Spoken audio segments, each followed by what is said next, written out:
Dear prayer warriors, let's take a look at what the Lord may be showing us as intercessors through the watchman on the wall, Ezekiel, the prophet who, while in exile in Babylon, was able to see what is happening back in Jerusalem.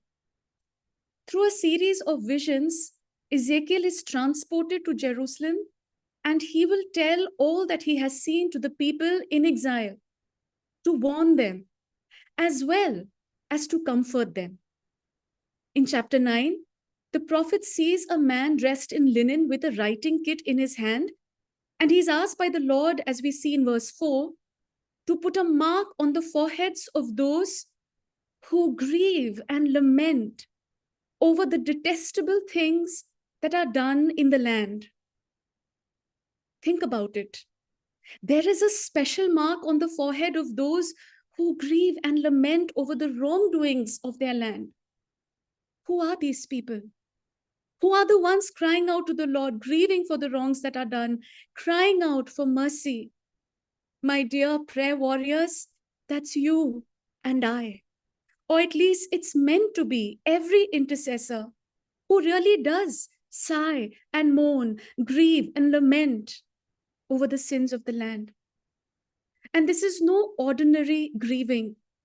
The word used here for grieving is the same word that will be used later when the prophet grieves the death of his wife in Ezekiel 24:17. What does that say? Our crying out for our people should be the same as one cries for the death of a beloved. Why?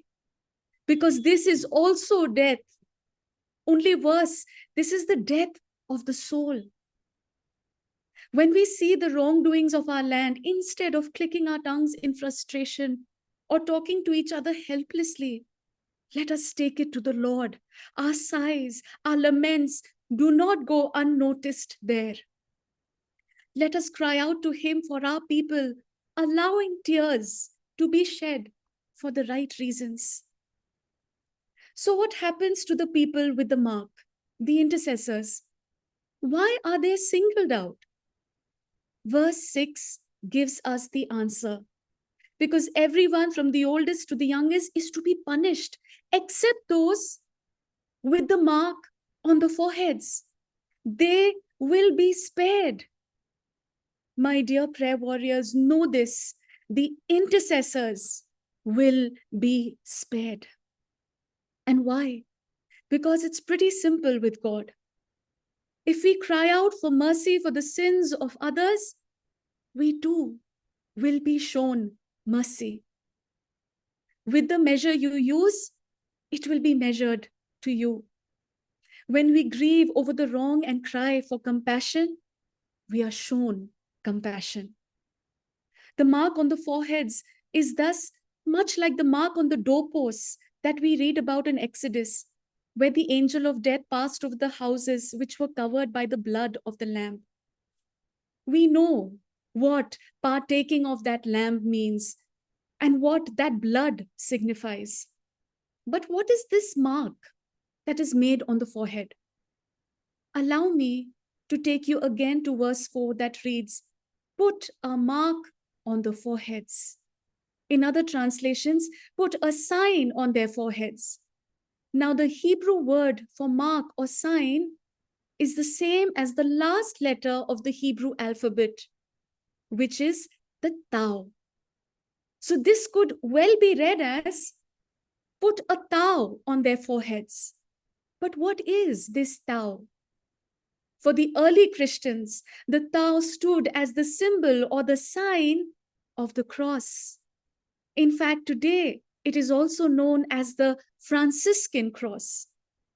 This is the first passage among others, which forms the basis for us being sealed with the sign of the cross on the forehead at baptism, at confirmation, when one is being ordained into the priesthood, in the anointing of the sick, and even on Ash Wednesday. My dear prayer warriors, if we want to make true what our baptism, our confirmation prepares us for, we should be willing to cry out, to plead and intercede for our land. It is true that this waiting and sighing can be painful and difficult. But you remember the journey that we must make as intercessors, where we know that God is our judge and we deserve judgment, but we also pray in the hope to reach to Jesus. God saves.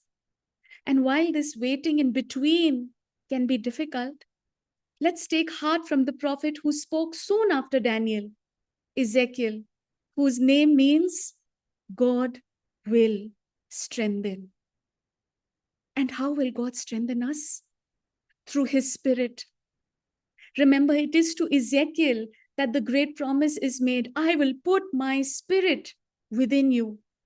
My dear prayer warriors, as we prepare our hearts for Pentecost, let us know that the coming of the Spirit will strengthen us and help us in our journey as intercessors. It is true, like the remnants in this passage, and like Ezekiel, we too are in an exile. But let us take hope from the assurance of the Hail, Holy Queen. And after this our exile, show unto us the blessed fruit of your womb, Jesus. O clement, O loving, O sweet Virgin Mary.